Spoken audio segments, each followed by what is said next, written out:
Chapter 10. Finally, Sarita could wake up late.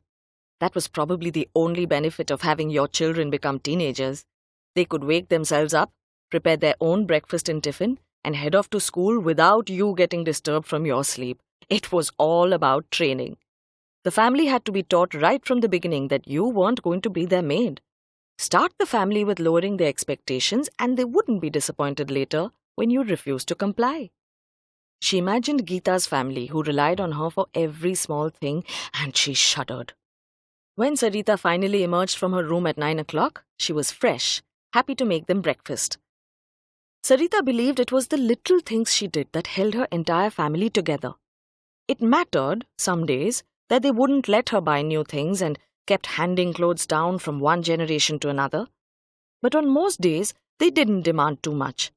And because she was so attentive towards her in-laws and asked them 10 times whether they wanted another roti, her husband adored her. She took extra care of his parents and, in turn, he took extra care of her and made sure she was satisfied, even in bed. She stretched her left arm to the side and heard a crick. She needed to crease out the aches of the previous night before she got up. Her whole body was sore from the antics Jay had thrust on her. She must ask him where he was getting these kinky ideas, but she was too scared he would take offense and stop. Alas, the dilemmas of a housewife. She went to the washroom, came out, and stood on the weighing scale, something she had recently bought for herself with the money she stole from Jay's wallet. She did that occasionally, and he didn't even know about it. A few hundred here and there, and she could save enough to buy a few things she really wanted, whenever the time arose. 3 kilos down! She squealed with joy. All the exercise she was getting on the treadmill and in bed had actually worked. She could feel her thunder thighs already looking more toned.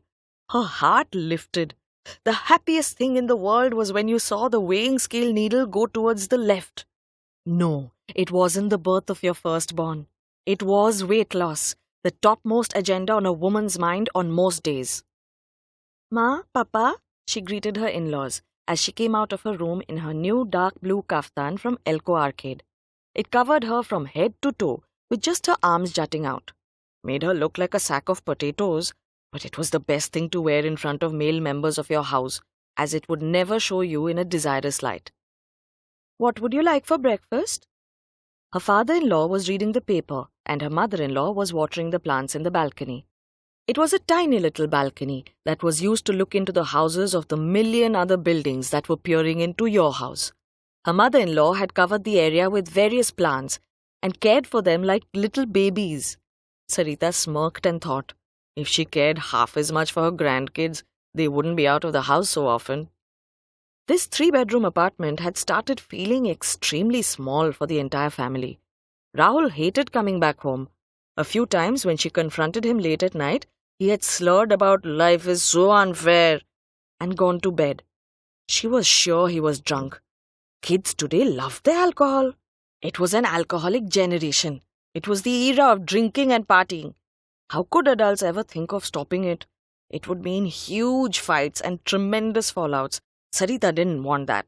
She just wanted her children to be happy. What will you make? Her father-in-law looked up from his newspaper. Poha, upma, eggs? Her in-laws made a face and she scowled.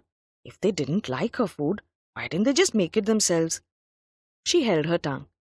There's also cornflakes. It's quite a healthy diet with some skimmed milk. In our days, we never needed skimmed milk, snorted her father-in-law. We had full cream milk and we all lived to be 100 years old. Really, Papa? Sarita asked, her voice laced with saccharin. From today, I will give you only full cream milk. I also want you to live to be 100. She muttered to herself, if I didn't look after your cholesterol and diabetes, you would probably kick the bucket by New Year's Eve. She went into the kitchen while they called out to her to make them some eggs. Just then, she got a message on her lovely ladies group and checked who it was from. Geeta. She was dying to have an egg, a simple egg. Sarita thought she could kill 2 birds with 1 stone and wrote back to Geeta. Come over, please. I'm trying to figure out how to make an omelette in any case. So you crack an egg first, right? Geeta sent a smiley and wrote that she would be there in 2 minutes. Geeta came with a dozen eggs and a few other groceries in a bag. She greeted Sarita's in-laws. They had met a few times and adored Geeta. Whenever she came over, she whipped them up some extraordinary dishes and often brought her own supplies. She was a wonderful woman. "What will you make for us today, Geeta?" Sarita's mother-in-law said cheerfully. The father-in-law already had a twinkle in his eye. Sarita rolled hers. They were so excited to see her, as if she'd got them a shiny car. Geeta started whipping up some eggs, chopping up onions, put the microwave to an oven setting, popped in some toasts, took out some milk and sugar, and pretty much made herself feel right at home in Sarita's kitchen. Sarita sat in one corner sipping her tea. "I don't know how you can do so many things all together, Geets," Sarita said, using her pet name. "I'm so useless in all this." Geeta smiled as she popped in a dish into the oven and stood for a minute. "I love cooking. It comes easily. I've been doing it for years. Except I don't get to make any non-vegetarian food at home. And sometimes I really want to experiment with different dishes, you know?" "No, actually I don't know," Sarita said. "I've never had the need to experiment with any dish." They both laughed as Geeta flipped the French toast. Sarita told Geeta that she had lost 3 kilos. Geeta was amazed. "How did you do it?" "A personal trainer," Sarita winked. Geeta's jaw dropped. "Your in-laws let you have a personal trainer?" "No," Sarita slapped her forehead dramatically. "It's Jay," and she winked again. Geeta looked even more surprised, so Sarita continued. "Jay has been trying new things every night, and it seems to have helped. Either that or the constant running on the treadmill." Geeta took out the baked eggs with caramelized onions and sautéed tomatoes from the oven. She put the French toast with warm honey on a plate and buttered the fresh, hot brown bread that had popped out of the toaster. She put the spicy, crisp potato cutlets in a bowl and said triumphantly, "Come, let's eat. You're looking too thin." Sarita smiled as they sat at the dining table. Sarita's in-laws ate heartily, barely speaking to the girls. "This is all so good," Sarita said. Geeta was just glad that she could have a heart's fill of eggs. She hadn't seen Sahil since the day they had ice cream. It had been a week, and she missed him terribly. There had been no conversation with Shailesh, as usual, and Geeta missed the natural camaraderie she had with Sahil. Sometimes, no amount of female friendship could make up for the male attention that a woman needed. If Sarita and Jay could have such a rocking marriage after so many years, the least she deserved was a little bit of happiness in her life as well. And she and Sahil could go back to being buddies. Yes, she decided that was exactly what she would do as soon as she left Sarita's apartment. Geeta finished and helped Sarita clear up. "I want to know more about your personal training session later," Geeta whispered to Sarita as they were putting away the dishes. They exchanged a secret giggle before the maid came in to clean, and Geeta said she had to leave. And because of the lovely breakfast, curtsy Geeta, Sarita's in-laws were jovial the entire morning. Sarita went out for coffee in the evening with her gang of lovely ladies and chirped about how well the day had gone. Even when Ria came back with a bad grade on her science project, it hardly mattered to Sarita. Rahul was home in the evening and he spoke about some art school he wanted to go to. Sarita listened to him and wondered if he was gay. Which boy liked to do art? However, she didn't say a word. She decided to be supportive. All because of the lovely breakfast she had that morning. In the evening, once she had finished serving her family their supper of rajma chawal, she cleared up the dishes and went inside her room. Jay followed. Sarita was willing to try anything today. It had been the perfect day. News of her weight loss, a great breakfast, a good chat with fabulous friends. Whatever Jay did now would be a piece of cake. Jay took out what looked to be a contraption from the 1900s. "What is that?" Sarita asked in trepidation. This seemed so out of the blue. "A swing." Sarita's face belied her shock. "Relax," he said, as he started hooking it up to the curtain rod. "The man at Yari Road told me how to do it." "Yari Road? Andheri? Are you sure? Was he legitimate?" "What have you got to do with whether he's legitimate or not? This is not drugs." "It's equally wild," she muttered to herself. He finished setting up and put his hands on his hips. Chal, climb. It looked like a contraption between a hammock and a leather whip, neither of which Sarita felt was a comfortable proposition. Are you serious? I'm not climbing that. This'll be fun. Just open your mind and let your body free.